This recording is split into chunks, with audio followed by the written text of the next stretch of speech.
عليكم ورحمة الله وبركاته إن الحمد لله نحمده ونستعينه ونستغفره ونعوذ بالله من شرور أنفسنا ومن سيئات أعمالنا من يهد الله فلا مضل له ومن يضلله فلا هادي له ونشهد أن لا إله إلا الله وحده لا شريك له ونشهد أن محمدًا عبده ورسوله الذي أرسله بالحق بشيرا ونذيرا وداعيا إلى الله بإذنه وسراجا منيرا أما بعد أعوذ بالله من الشيطان الرجيم بسم الله الرحمن الرحيم يريدون أن يطفئوا نور الله بأفواههم ويأبى الله إلا أن يتم نوره ولو كره الكافرون هو الذي أرسل رسوله بالهدى ودين الحق ليظهره على الدين كله ولو كره المشركون إلى الآخر। মহান আল্লাহ সুবহানাহু ওয়া তাআলার দরবারে অসংখ্য তারিফ শুকরিয়া সুজুদ যে আল্লাহ জাল্লা শানুহু আপনাকে আমাকে দুনিয়ার সব ব্যস্ততা দূর করে স্বাধীন বাংলা স্বাধীন দেশে প্রথম জুমায় বাংলা স্বাধীনতার পর থেকে দ্বিতীয় স্বাধীনতার পর থেকে প্রথম জুমায় আসার বসার তৌফিক আল্লাহ পাক দান করেছেন। সে আল্লাহ সুবহানাহু ওয়া তাআলার দরবারে অসংখ্য তারিফ শুকরিয়া সুজুদ সকলে পড়ি আলহামদুলিল্লাহ। তাজদারে মদিনা সারওয়ারে কায়নাত ইমামুল মুরসালিন শাফিউল মুজনামিন খাতামান নবিয়্যিন আশরায়ে মুবাশশারা নবী মুহাম্মদুর রাসূলুল্লাহ সকলে পড়ি সাল্লাল্লাহু আলাইহি ওয়াসাল্লাম। তিনার প্রতি অগণিত দরুদ ও সালাম বর্ষিত হোক। আমরা সকলে পড়ি সাল্লাল্লাহু আলাইহি ওয়াসাল্লাম।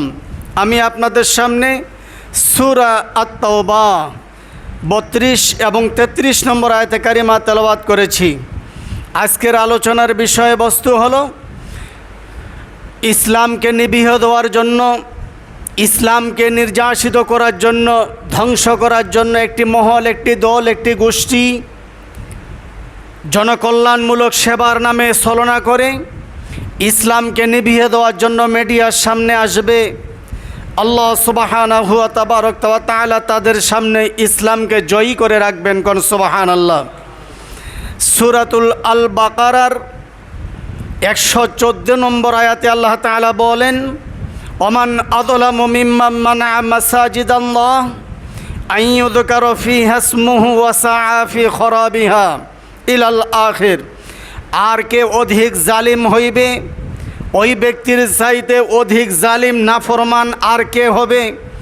যেই ব্যক্তি আল্লাহর ঘরে, ইসলামের ঘরে, ইসলামী আন্দোলনের ঘরে, ইসলামী আন্দোলনের দলে যারা বাধা প্রদান করে, তার চেয়ে জালিম আর কে হতে পারে? সে হলো সবচেয়ে নিকৃষ্ট জালিম। ভাইরা আমার, একটু কানটা খাড়া করবেন, মনোযোগ দিয়া শুনবেন। আল্লাহ সুবহানাহু ওয়া তাআলা ইরশাদ করেন, যুগে যুগে অনেক জালিমের আবির্ভাব হয়েছিল। জালিমের আবির্ভাব হয়ে এই পৃথিবীর মাটিতে জালেমরা নিজেকে প্রভুত্ব মনে করত, রব মনে করত, নিজের নেতৃত্ব কর্তৃত্ব জাতির সামনে দাবি করত। আর কিপ্তি দল যারা করত, মুসার দল, গত জুমায় বলছিলাম, এই মুসা আলাইহিস সালাতু ওয়াস সালামের দলটা যে ছিল বনি ইসরাইল, আর ফেরাউনের দলটা ছিল কিপ্তি। যুগে যুগে দল থাকবেই, আছে, না হলে পৃথিবী থাকবে না, মানুষ থাকবে না। তো এই দলের ভিতরে কিপ্তি দলেরা বনি ইসরাইল দলের উপর নির্যাতিত, অত্যাচার, জুলুম, গুম, জেল, জরিমানা, অনাবিল অত্যাচার, জুলুম, নির্যাতন করছিল। সেই সাথে ইসলামকে নিভানোর জন্য এরা উঠে পড়ে লাগছিল। সেই সময়ে আল্লাহ সুবহানাহু ওয়া তাআলা সূরা আত-তাওবার 32, 33, 31 নম্বর আয়াতে কারিমা নাজিল করে দুনিয়ার মানুষকে জানিয়ে দিলেন, আজ থেকে 1448 বছর একদিন হলো কোরআন নাজিল হওয়ার। কোন সুবহানাল্লাহ। আজ 9 আগস্ট রোজ জুমার দিন আজ থেকে পূর্ণ কোরআন মজিদের বয়স হলো, নাজিলের বয়স হলো মুহাম্মদ রাসূলুল্লাহ সাল্লাল্লাহু আলাইহি ওয়াসাল্লামের ওফাত হওয়ার বয়স হলো আজ থেকে 1448 বছর একদিন। ভাইরা আমার, 1448 দিন বছর পার হয়ে গেল। এই ব্যবধানে বিশাল টানেল, এই বিশাল লম্বা টাইমের ভিতরে কত জালিম শাসকের আবির্ভাব হয়েছিল।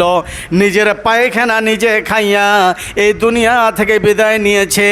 কোরআন আদৌ চির অমর হয়ে আছে। কত জালিম শাসক নিজের পায়খানা নিজে খাইলো, কত জালিম শাসক দেশ থেকে পালিয়ে গেল। কোনো দেশ আশ্রয় দিতে চায় না, পাপ বাপকেও রক্ষা করে না, ইসলামকে নিভানোর জন্য উঠে পড়ে লাগলো। যেমন আমাদের পিছনে উঠে পড়ে লাগছে ভারতের সরকার। এই 18 কোটি 19 কোটির মানুষের মুসলমানদের পিছনে উঠে পড়ে লাগছে ভারত সরকার। 2009 থেকে 2018 আজ জুমা দিন, এতদিন পর্যন্ত ভারত সরকার প্রথম নাম্বার বার্তা দিল যে যদি বাংলার মাটির হক্কানি আলেমদেরকে ফাঁসির মঞ্চে উঠানো যায়, উঠাতে পারো, তাহলে তোমাদেরকে আমি অনেক সুযোগ সুবিধা দিব। দেশের সরকার বলল ঠিক আছে, কি সুযোগ সুবিধা দিবে বলো। ভারত সরকার বলল সর্বপ্রথম হক্কানি আলেমদেরকে মিথ্যা মামলা খুন দিয়া ফাঁসির মঞ্চে উঠাতে হবে। মিথ্যা মামলা দিয়া, অপহরণ দিয়া, জেনার মামলা দিয়া আলেমদেরকে জেলখানায় পৌঁছাতে হবে, যাকে বলা হয় বাংলার মাটিতে আয়না ঘর। হক্কানি আলেমদেরকে তুমি যদি ফাঁসির মঞ্চে উঠাতে পারো, ইসলামের উপরে আঘাত হানতে পারো, তাহলে আমি প্রথম তোমাদেরকে দিব এমন একটা চ্যানেল, এমন একটা টানেল দিব, বাংলার মুসলমানদের মাথাটা খারাপ হয়ে যাবে। সেটা হলো স্টার জালসা, সেটা হলো জি বাংলা, সেটা হলো ডিশেল লাইন। জোরে বলে নাউজুবিল্লাহ। দেশের সরকার বলল আমি রাজি আছি। ওই সরকার বলল তোমার কাম চালাও। বাংলার হক্কানি আলেমদেরকে 71-এর বিরোধীরা অর্থাৎ যুদ্ধ অপরাধী রাজাকার হিসাবে আখ্যায়িত করে জেলখানায় একটার পরে একটা আলেমকে ফাঁসির মঞ্চে উঠাইলো। গোটা মিডিয়াকে জানাইলো এরা নারী নির্যাতন করেছে, এরা অপরাধ করেছে, এরা যুদ্ধ অপরাধী, এরা 71-এর স্বাধীনতা বিরোধী, এদেরকে ফাঁসির মঞ্চে উঠাতে হবে।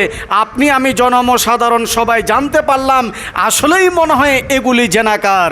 নাউজুবিল্লাহ বলার ইচ্ছা হলো না? ভাইরা আমার, বিশ্বনবী মুহাম্মদ রাসূলুল্লাহ সাল্লাল্লাহু আলাইহি ওয়াসাল্লামের লাশ চুরি করতেছেন, মাটির তলা দিয়ে একটা টানেল তৈরি করেছেন। দিনের বেলা হাতের মধ্যে তাসবিহ আর রাতের বেলা টানেল খুঁড়ে, দিনের বেলা হাতের মধ্যে তাসবিহ, রাতের বেলা টানেল খুলে বিশ্বনবী মুহাম্মদ রাসূলুল্লাহ সাল্লাল্লাহু আলাইহি ওয়াসাল্লামের রওজা মুবারকের কাছাকাছি চলে গেছেন। আল্লাহর নবী সেই দেশের শাসককে স্বপ্নে দেখাইলেন, ও শাসক তুমি কি ঘুমিয়ে আছো? দেখো না, আমার লাশ চুরি করার জন্য 4 জন ছদ্মবেশী দরবেশ সাজিয়া এরা মাটির তলা দিয়া টানেল করতেছে, আমাকে চুরি করে অন্য দেশে নিয়ে যাবে। মাঝখানে অনেক ঘটনা। সে দেশের রাজা দাওয়াত দিল, ফজরের দাওয়াত, সবাই আসলো, কিন্তু তারা আসলো না। দেখতেছে বাইতুল্লাহর এক কোনায় তারা তাসবিহ তাহালিল, হাতের মধ্যে তাসবিহ তাহালিল, উপরে জায়নামাজ আর কোরআন তেলাওয়াত করে, আর ভিতরে ভিতরে রাতের বেলা টানেল করে মুহাম্মদের লাশ চুরি করার জন্য। মাঝখানে অনেক ঘটনা, কিন্তু তারা যায় না। তাদের সামনে এসে যখন বলা হলো যে তোমরা কেন রাষ্ট্রীয় দাওয়াত, মেহমানের দাওয়াত তোমরা নিলে না কেন? বলছে আমরা আল্লাহ পাগল। কি পাগল কথা বলেন? আমরা আল্লাহ পাগল। কিন্তু এরা আল্লাহ পাগল না, এরা ভণ্ড পাগল।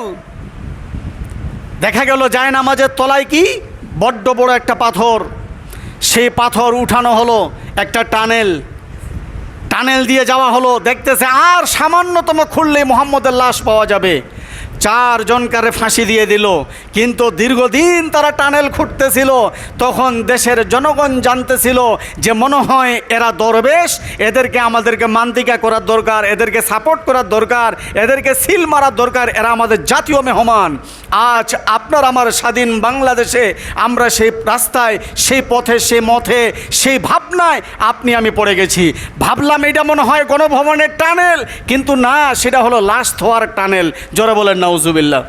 সেটা হলো লাশ থোয়ার টানেল। দিনের বেলা মানুষ মারে, রাতের বেলা টানেলে ঢুকায়। দিনের বেলা মানুষ মারে, রাতের বেলায় টানেলে ঢুকায়।